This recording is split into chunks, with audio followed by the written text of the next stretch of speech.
Saludamos a todos los hermanos vía internet. Estamos hablando acerca de este evento tan maravilloso que tenemos registrado en 1 Tesalonicenses capítulo 4, versículos 13 al 18. Y estamos hablando acerca del arrebatamiento de la iglesia. ¿Qué pasa con los justos cuando mueren? Sabemos que la Biblia nos dice que todos los justos, desde Jesús, desde la cruz hasta aquí, casi 2000 años de iglesia, los que están en el cementerio o en cualquier lugar donde estén, se habrán perdido, lo que sea, van a ser despertados, porque dice la Biblia que los creyentes en Cristo Jesús no están muertos, están durmiendo. Y Cristo va a venir a despertar a todos los creyentes de 2000 años de iglesia de entre los muertos y los va a resucitar. Y estuvimos hablando el domingo pasado, con la ayuda de Dios vamos a terminar hasta el versículo 15, podemos leer.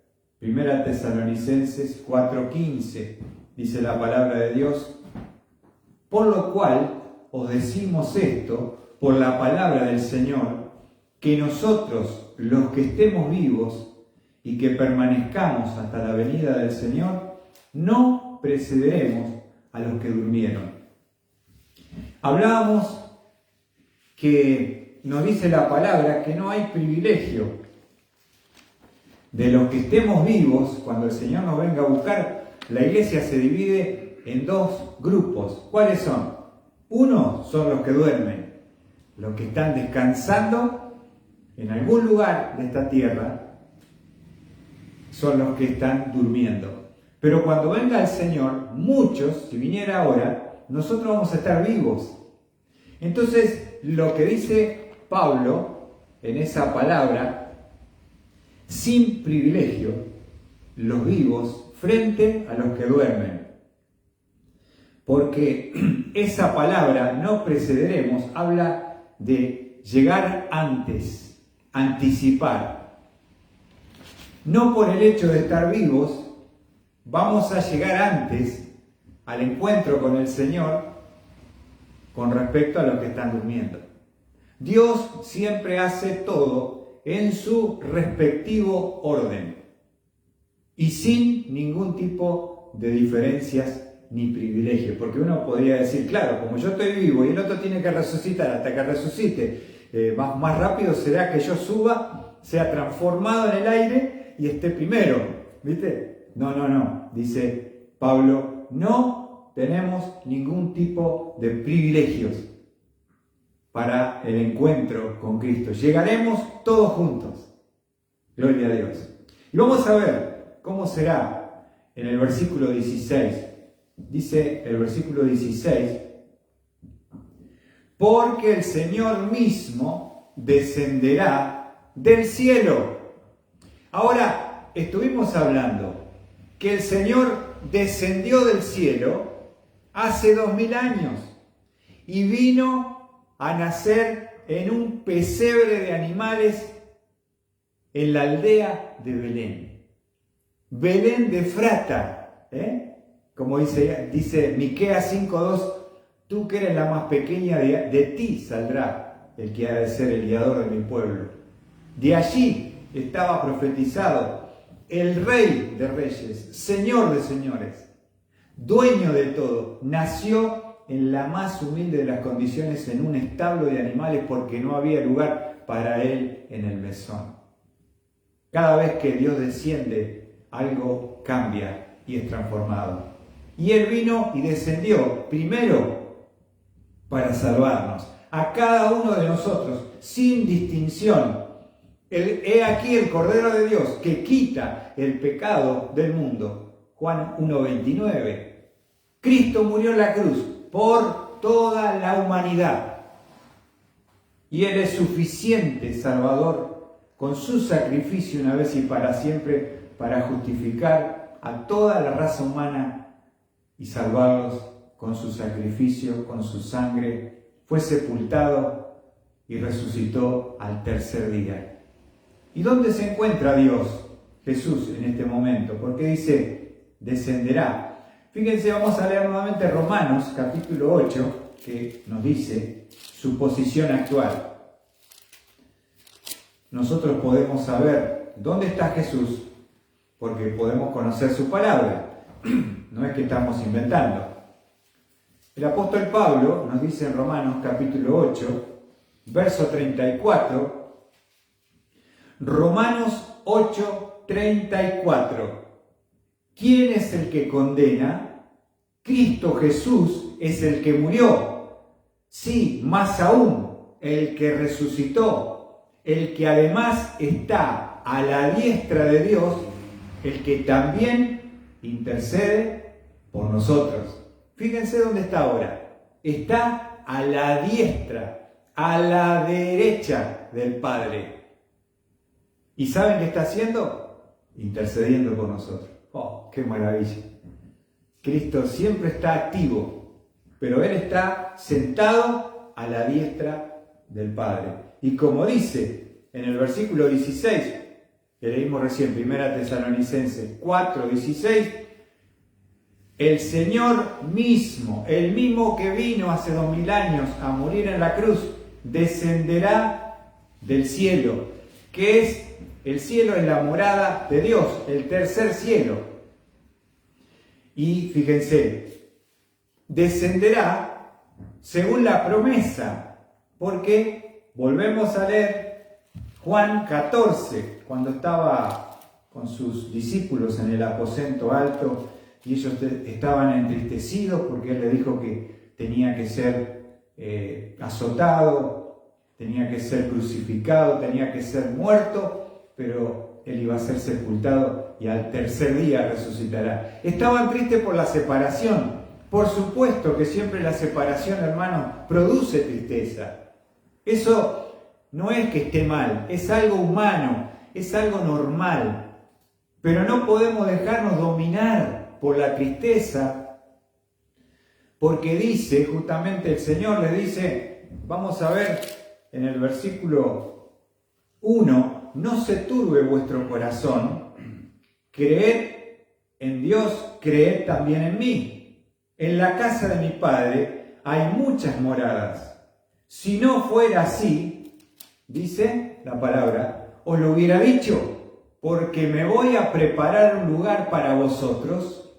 Y si me voy y preparo un lugar para vosotros, observen la promesa, vendré otra vez y os tomaré conmigo, para que donde yo estoy, allí estéis también vosotros. ¿Qué prometió el Señor, Mariano? ¿Qué dijo el Señor? Que fue a preparar un lugar. ¿Y? Iba a venir. Vendré otra vez. Entonces, Tesalonicenses está diciendo lo mismo que dijo Jesús en el aposento alto a sus discípulos. Voy a descender del cielo, voy a bajarme de mi trono de gloria que me pertenece a la diestra de mi Padre. Fíjense, vamos al 16. El Señor mismo descenderá del cielo. ¡Qué maravilla! El Señor descenderá, pronto descenderá. ¿Saben? Que estamos viendo el mundo, que está avanzando el mal, el pecado, la maldad, la oscuridad, la violencia en escala como no se ha visto en este último tiempo. Y sabemos que todo va en una escala de degradación moral y espiritual. Y que el Señor viene pronto. Tienes que entender, hermano, y recordar que el Señor vuelve a buscar a su bendita, amada y gloriosa iglesia que Él compró con su propia sangre en la cruz del Calvario. Somos su tesoro y Él nos viene a buscar. ¿Qué te parece? ¿Qué te parece? Qué lindo cuando uno está esperando a alguien y sabe que esto va a pasar, que esto es temporal, que esto es circunstancial. A veces estamos tan oprimidos, estamos tan ahogados por el sistema, por la realidad, que perdemos el concepto de la realidad bíblica. Y que el Señor, tantos planes, tanta preocupación que tenemos, y el Señor puede venir esta noche. Ahora, el Señor dice en el versículo 16, el Señor mismo descenderá del cielo. Y fíjate tres cosas importantes cuando Él descienda. Primero, con voz de, ¿cómo dice? Con voz de mando. Primer concepto, con voz de mando. ¿Qué significa? Que cuando el Señor baje de su trono de gloria a buscar a su iglesia, ¿cómo va a llamar a aquellos que están durmiendo en Cristo? Lo va a hacer con voz de mando. Esa palabra en el original está hablando de orden para convocatoria. Va a ser una orden de Dios, de Cristo Jesús, para la gran convocatoria de los que duermen en Cristo Jesús. ¿Se entiende? Con voz de mando, con autoridad, con poder. El Señor va a hablar con esa voz de mando. Fíjense lo que dice Juan 5:25. Él lo había dicho también en un momento, allí en el Evangelio de Juan, capítulo 5, versículo 25. Juan 5:25 dice la palabra de Dios: en verdad os digo que viene la hora, y ahora es, cuando los muertos oirán la voz del Hijo de Dios. Y los que oigan, observen, y los que oigan vivirán. ¡Ja! ¡Qué bárbaro! ¡Qué hermoso versículo! Se lo vuelvo a leer. En verdad os digo que viene la hora, y ahora es, cuando los muertos oirán la voz del Hijo de Dios, y los que oigan vivirán.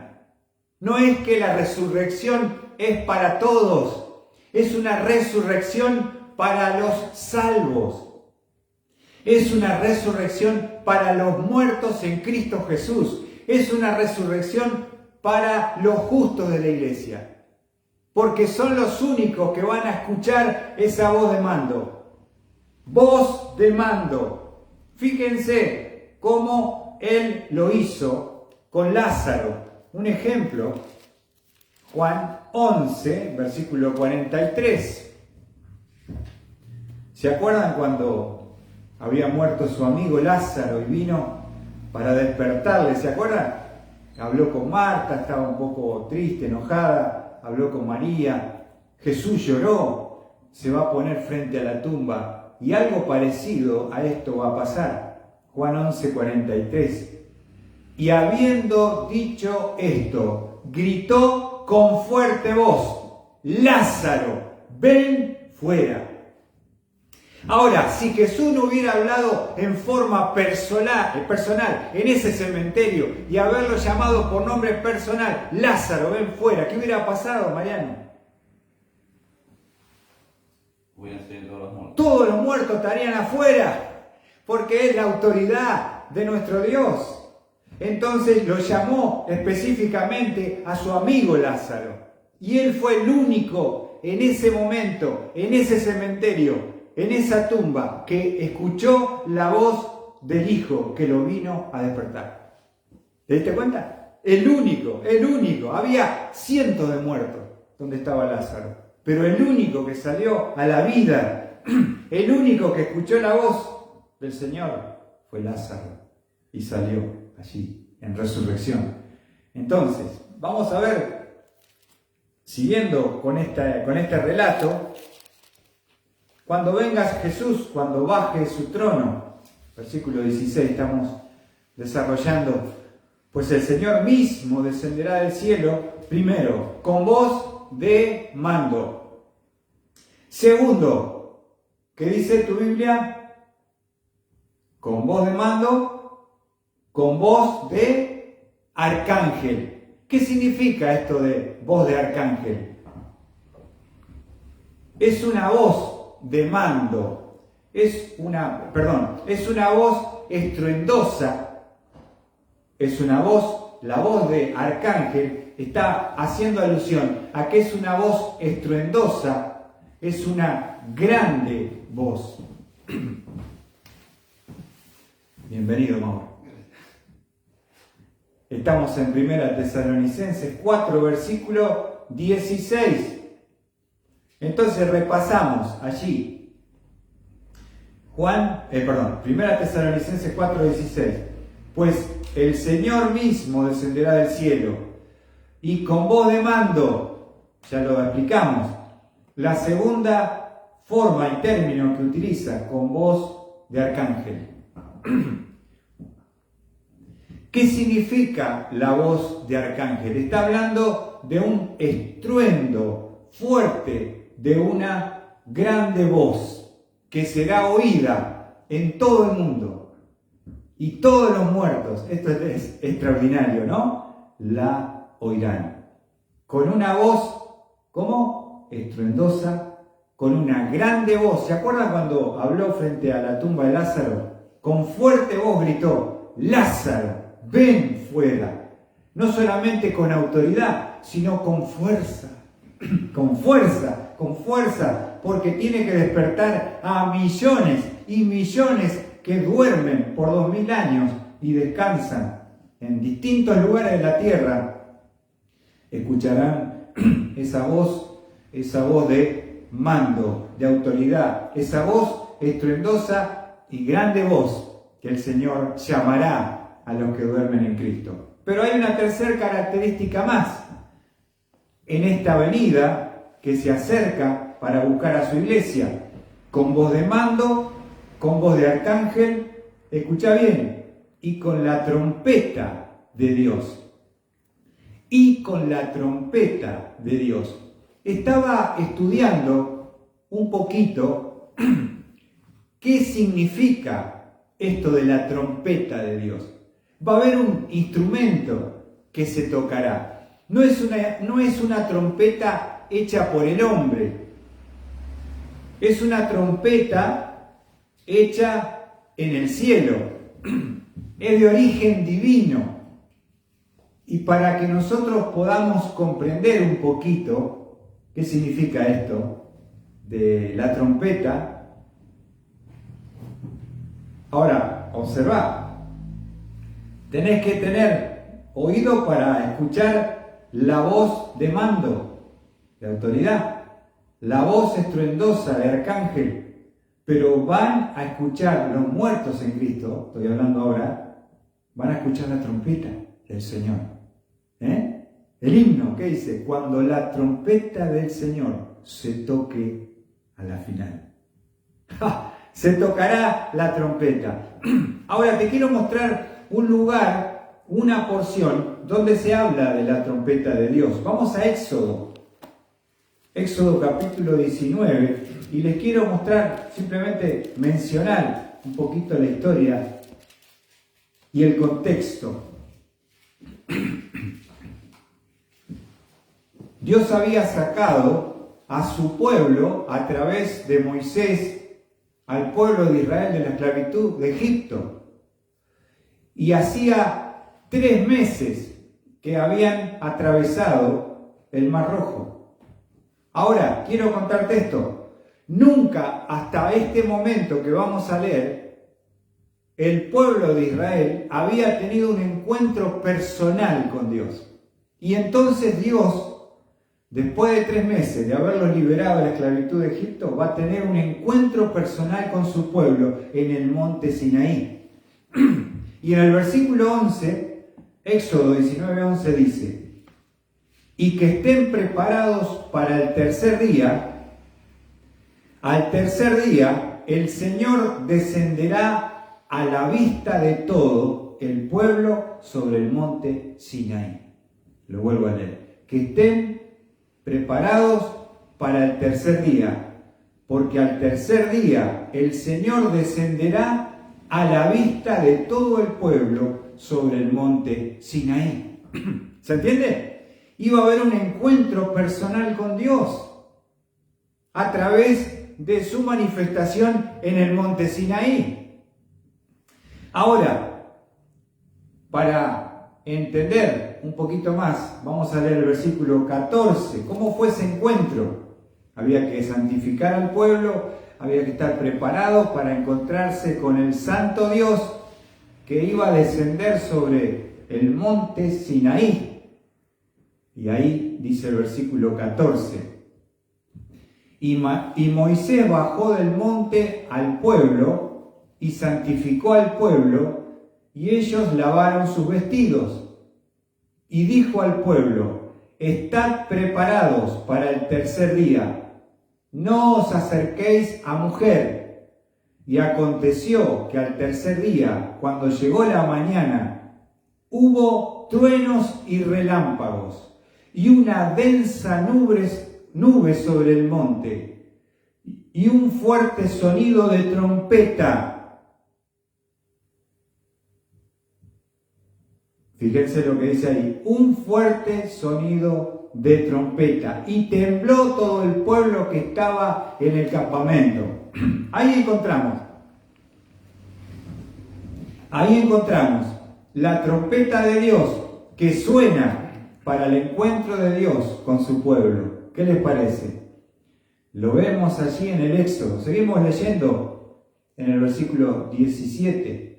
Entonces Moisés sacó al pueblo del campamento para ir al encuentro de Dios, y ellos se quedaron al pie del monte. Y todo el monte Sinaí humeaba, porque el Señor había descendido sobre él en fuego. El humo subía como humo de un horno, y todo el monte se estremecía con violencia. Observen el 19. Y el sonido de la trompeta aumentaba más y más. Moisés hablaba y Dios le respondía en el trueno. Y el Señor descendió al monte Sinaí, a la cumbre del monte, y llamó el Señor a Moisés a la cumbre del monte, y Moisés subió. ¿Qué les parece? Allí se escuchó en el encuentro del pueblo de Israel con Dios en el monte Sinaí, se escuchó el sonido de la trompeta. Así que cuando Dios descienda del cielo, baja para buscar y llamar a los que están durmiendo en Cristo Jesús, lo hará con voz de mando, con voz de arcángel, con trompeta de Dios. Fíjense otro versículo donde la trompeta está presente, que tiene que ver siempre con la reunión de Dios con su pueblo. Vamos a Mateo 24. Mateo 24. Obviamente que Mateo 24 no está hablando de la iglesia, está hablando del final de la tribulación, pero lo que yo quiero mostrarles es el sonido y la utilización de la trompeta para venir a buscar al pueblo de Dios, para encontrarse con el pueblo de Dios. Nos dice Mateo 24:31, y Él enviará a sus ángeles con gran trompeta, y reunirán a sus escogidos de los cuatro vientos, desde el extremo de los cielos hasta el otro. Lo vuelvo a leer. Y Él enviará a sus ángeles con una gran trompeta y reunirá a sus escogidos de los cuatro vientos, desde el extremo de los cielos hasta el otro. No está hablando del rapto, pero es parecido. ¿Entienden? ¿Por qué? Porque se tocará y se oirá, se escuchará la trompeta de Dios. Gloria a Cristo. Y fíjense 1 Corintios, que es 1 Corintios 15. Vamos a ver allí que también es paralelo la porción a Tesalonicenses y habla del mismo evento. 1 Corintios 15:52, nos dice la palabra de Dios.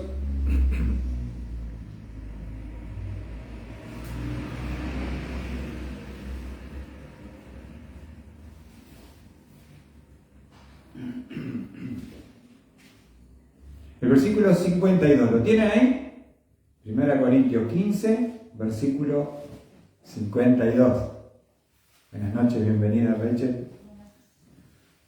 1 Corintios 15, 52 dice: en un momento, en un abrir y cerrar de ojos, a la trompeta final, pues la trompeta sonará y los muertos resucitarán incorruptibles y nosotros seremos transformados.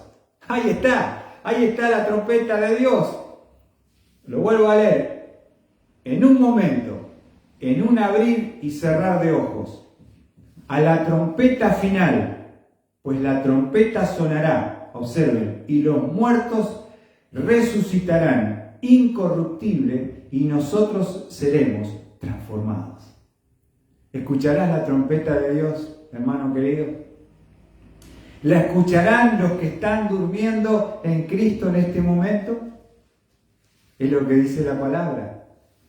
Así que nosotros tenemos esta bendita, maravillosa esperanza gloriosa de que un día tu familia, familiares, creyentes de la iglesia de todos los tiempos, de 2000 años, van a escuchar con voz de mando, con autoridad, con voz de arcángel, con estruendo y gran voz, pero con trompeta de Dios, para reunir al pueblo que ha sido redimido para el encuentro con Dios. Para eso se utilizaba la trompeta de Dios, ¿no es cierto? Y eso será lo que va a acontecer. Seguimos, volviendo a 1 Tesalonicenses capítulo 4, versículo 16. Pues el Señor mismo descenderá del cielo con voz de mando, con voz de arcángel y con trompeta de Dios, y los muertos en Cristo se levantarán primero. Los muertos en Cristo. Lo primero que va a pasar cuando el Señor desciende, con voz de mando, con voz de arcángel y trompeta de Dios, primero está la resurrección de los muertos. Los que están durmiendo en Cristo Jesús, va a haber una gran y tremenda resurrección, gloriosa y bendita resurrección. Les quiero mostrar un versículo que se encuentra en el libro de Isaías 25. ¿Cómo será ese momento, no? Entonces, hermanos, ¿por qué podemos tener esa tranquilidad, esa esperanza, y no podemos ser dominados, invadidos por la tristeza de la pérdida de un ser querido? Porque su destino, su vida, está asegurada. No solamente su alma, su cuerpo resucitará incorruptible. ¿Qué te parece, hermano? Y dice Isaías 25, versículo 8. Mira qué texto maravilloso. Dice Isaías 25, 8. Él destruirá la muerte para siempre. El Señor Dios enjugará las lágrimas de todos los rostros y quitará el oprobio de su pueblo de sobre toda la tierra, porque el Señor ha hablado. ¡Oh, qué texto, Él destruirá la muerte para siempre. Acá se termina el poder de la muerte. Acá se acaba el poder de la muerte. El Señor Dios enjugará las lágrimas de todos los rostros. Es lo que dice Apocalipsis 21:4. Enjugará Dios las lágrimas de los ojos de ellos y ya no habrá llanto, ni clamor, ni dolor, porque las primeras cosas pasaron. ¿Qué te parece, hermano? ¿Tenemos problema? Tenemos solución para cada problema. La muerte es un problema, para el creyente no. Porque Cristo viene a levantar a los que descansan en Él, con voz de mando, con voz de arcángel, con trompeta de Dios. Y los muertos en Cristo se levantarán, pero fíjate cómo, incorruptible, sin ningún tipo de relación con el pecado, con la naturaleza adámica, no estará más. Por lo tanto, a través del pecado venía la muerte, la degradación humana, la enfermedad humana, la muerte humana. Este cuerpo está bajo el pecado que nos dejó la herencia a Adán. Entonces Dios a los que están muertos le va a dar un cuerpo incorruptible, sin ningún contacto ya jamás nunca con el pecado.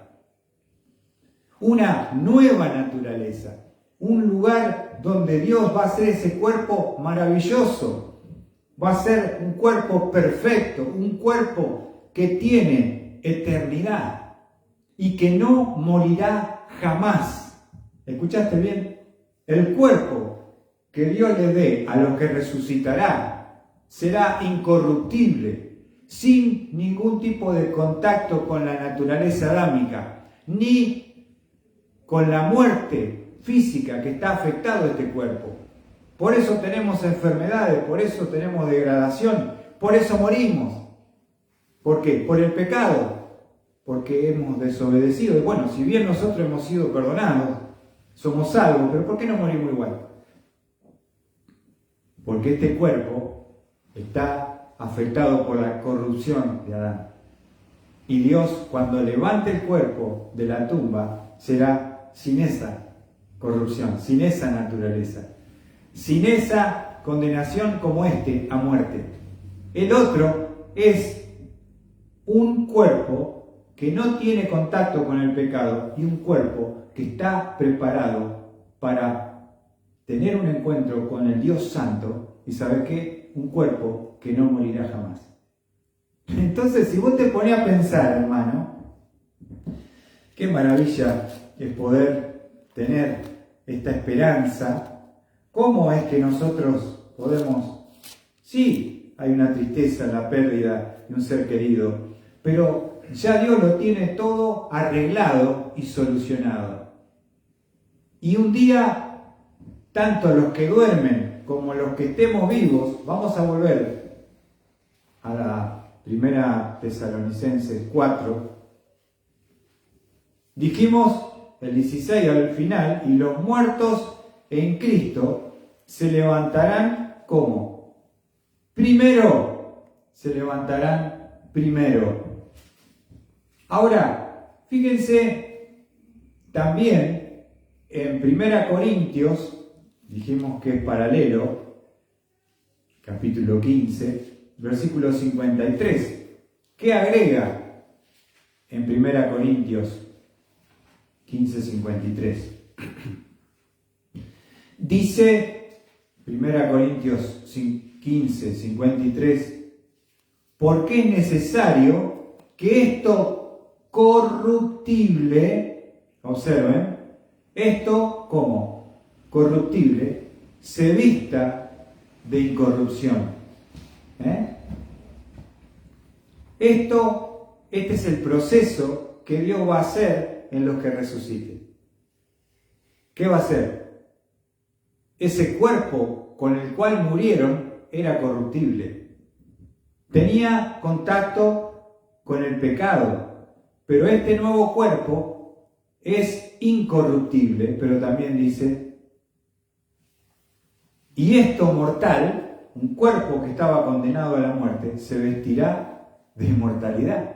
¿Qué te parece? Digamos así, hermano, nos sacaremos el muerto que murió, el que fue sepultado, murió en corrupción y murió con un cuerpo que estaba condenado a la muerte. Se levantará con un cuerpo incorruptible, sin contacto con el pecado, y un cuerpo que será inmortal. ¿Qué te parece? Inmortalidad para siempre serán lo que tenga los que se levanten en Cristo Jesús. Y eso es algo magnífico. Ahora vamos al 17. Ya hablamos un poquito de los muertos, ¿no? En Cristo.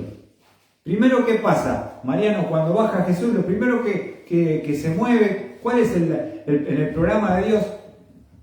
¿Qué es lo que pasa primero cuando Jesús desciende del cielo? Salen los muertos, resucitan los muertos. Resucita a los muertos. ¿Pero toda la iglesia están muertos físicamente? No, va a haber un grupo que vamos a estar como vivos. Y acá dice el 17, y va a explicar, versículo 17. Entonces nosotros, dice Pablo, porque cuando Pablo escribió estaba vivo, ¿no?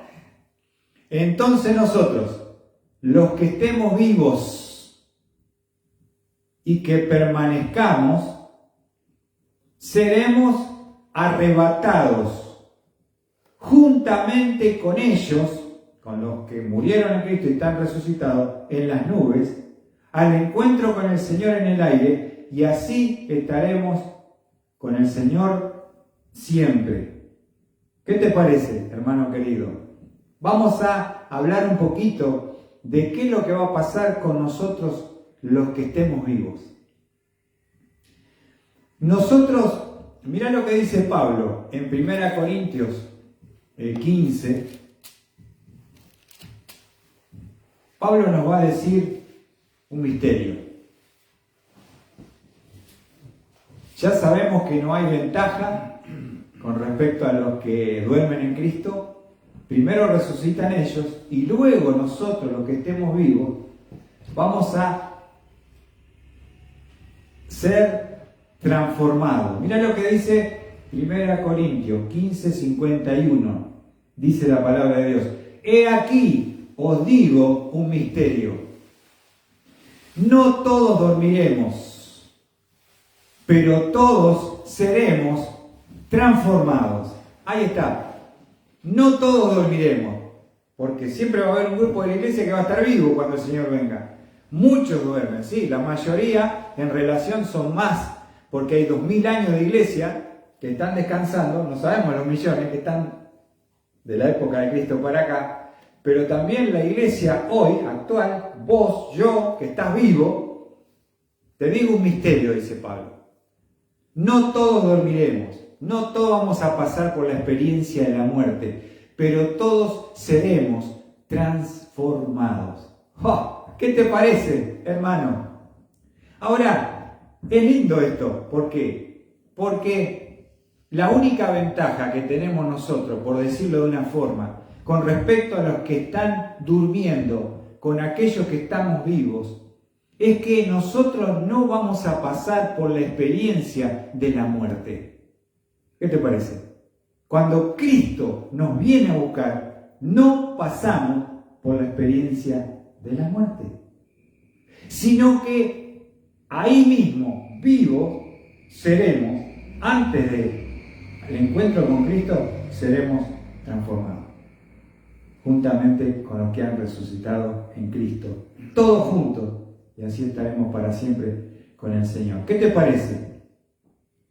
Ahora, quiero mostrarte también algo importante, ¿no?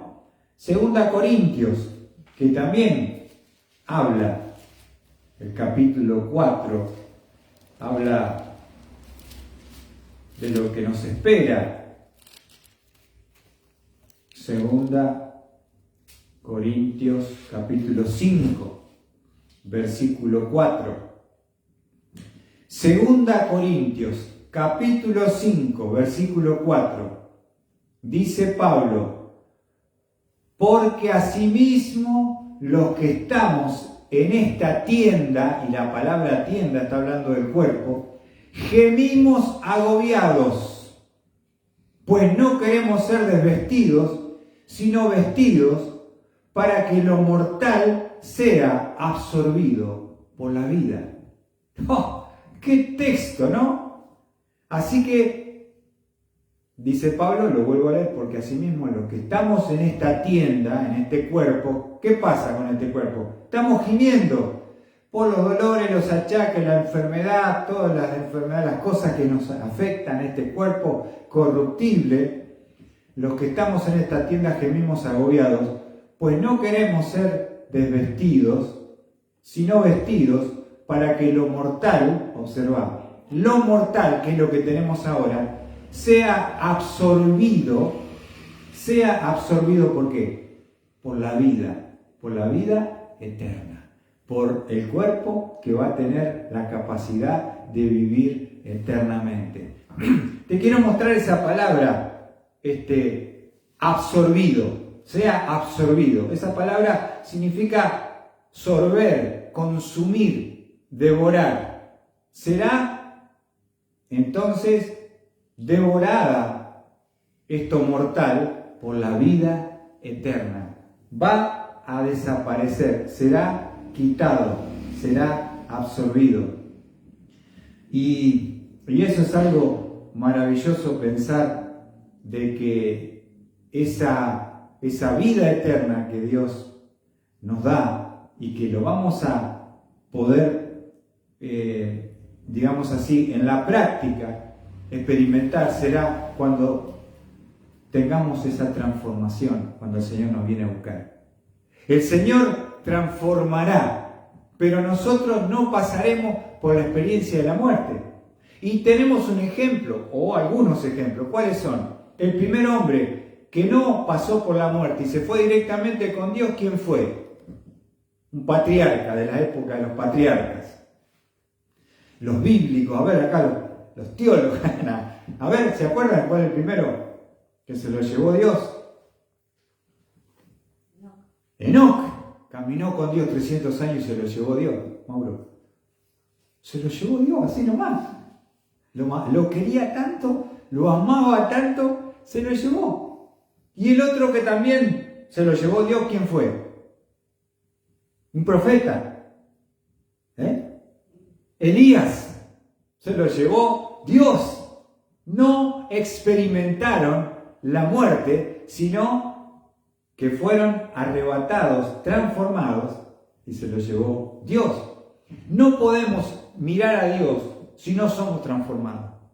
No podemos con esta carne, con esta corrupción, con esta mortalidad, enfrentar la eternidad y a un Dios 3 veces santo. Por eso nosotros necesitamos esa transformación, glorificación, donde tendremos un cuerpo perfecto, santo y eterno.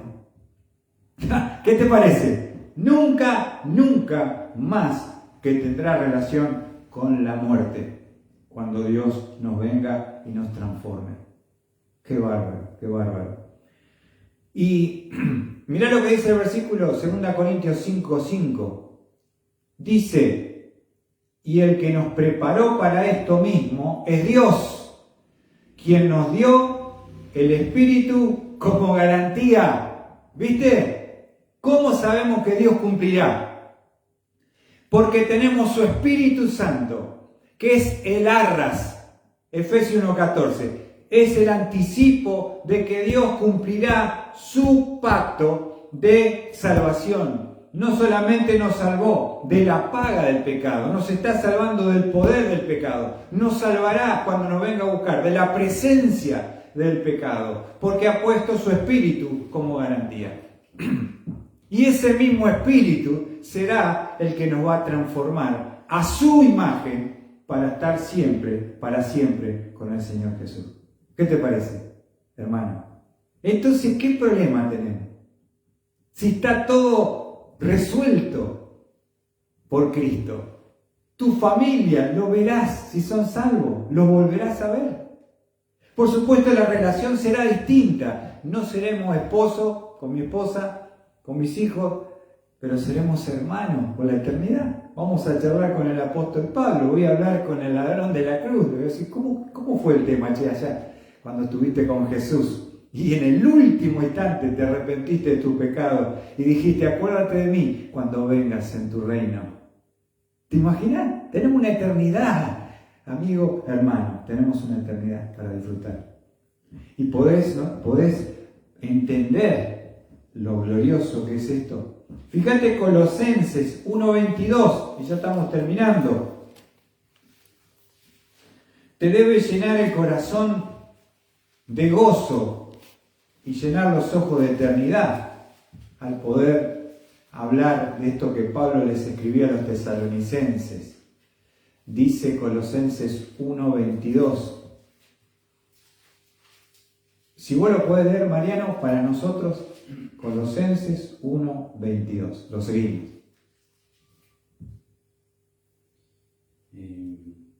Sin embargo, ahora Dios los ha reconciliado en Cristo en su cuerpo de carne mediante su muerte, a fin de presentarlos santos, sin mancha e irreprensibles delante de Él. ¿Puedes leer la última parte, Mariano? ¿Cómo nos va a presentar el Señor, digamos, el sacrificio que Él hizo? ¿Cómo nos va a presentar delante de Dios? A fin de presentarlos santos, sin mancha e irreprensibles delante de Él. ¿Qué te parece? Así seremos, hermano. Tenés que creerlo, porque está escrito. Ya se terminó el sepulcro, se terminó la muerte, se terminó el poder. Nunca más. Una de las cosas que no hay, que no habrá en el cielo, Mauro, es cementerio. No solamente no hay hospital, porque no hay enfermo. No hay comisaría, porque no hay inseguridad. No hay cementerio, porque no hay más muerte. Porque tienes una vida, un cuerpo que puede soportar y resistir y disfrutar la eternidad. ¿Qué te parece? Primera Juan 3:2. Tenés que meditar, tenemos que meditar en esto porque nos hace bien, nos llena el alma, el corazón, de entender de lo que Cristo nos ha regalado. Primera Juan 3:2, dice Juan, el apóstol amado. Primera Juan 3:2, amados, ahora somos hijos de Dios y aún no se ha manifestado lo que habremos de ser, pero sabemos que cuando Él se manifieste, seremos semejantes a Él, porque le veremos como Él es. ¿Te imaginas tú semejante a Cristo? Un cuerpo como Él tuvo cuando se levantó de la tumba con ese cuerpo glorificado. ¿Qué te parece? Igual. Yo que tengo un problema de discapacidad, que nunca pude correr acá en la tierra, con ese cuerpo nuevo, glorioso, incorruptible y eterno, correré por las calles de oro del cielo. ¿Qué te parece? Tenía un amigo que estudiamos juntos en Monte. Él tenía un problema muy grave de discapacidad, nada que ver con lo mío. Él andaba en silla de ruedas y ni siquiera tenía fuerza para poder empujar la silla de ruedas. Y estudió 4 años conmigo la palabra y lo llevaban mis compañeros con la silla de ruedas. Y él había hecho un folleto, nunca pudo caminar, pero nunca se pudo parar. Y Rubén Darío decía, algún día caminaré. No solamente caminaré, algún día correré. Le voy a correr al balón. ¿Qué te parece? Un ejemplo de una persona que tenemos que luchar contra este cuerpo corruptible que está condenado a muerte, que se degrada cada día, pero lo glorioso es que nos espera un cuerpo glorioso semejante al de Cristo. El mismo, si vos querés saber las características del cuerpo que vas a tener, estudiar al Cristo resucitado. Después que resucitó al tercer día, fíjate lo que hacía, pasaba por las paredes, se iba para Galilea, venía para Jerusalén, así, a la velocidad, más que la luz. Ese será el cuerpo que tendrás tú. Ese será el cuerpo que tendré yo. Y eso es lo que me anima. No esto, que es por 70, 80, 90, 100 años, sino lo que es para y por la eternidad. Por y para la eternidad. Podemos decir que mi cuerpo vil se tornará en santo y puro, y esto mortal se vestirá de eterno. ¿Qué te parece? Eso es lo que va a pasar en la transformación. Como pasó con los que resucitaron, pasará con los que están vivos. Y vamos a terminar. ¿Cómo termina la porción? Primera Tesalonicenses capítulo 4, versículo 17, lo leemos nuevamente. Entonces nosotros, los que estemos vivos y que permanezcamos, seremos arrebatados. Por eso esperamos el rapto. Juntamente con ellos, o sea, con los que han resucitado, en las nubes, al encuentro del Señor en el aire. ¿Escuchá? Y ahí, y así estaremos con el Señor siempre. ¿Sabes cuándo? Siempre. ¿Cuándo vamos a estar con el Señor? Eternamente estaremos con el Señor. Por tanto, confortaos, alentaos unos a otros con estas palabras. Tenés que alentar tu corazón. Si has perdido un familiar, porque un día Dios lo levantará de la tumba fría y lo va a transformar a la imagen de su Hijo, junto con nosotros que también seremos transformados y así estaremos para siempre con el Señor.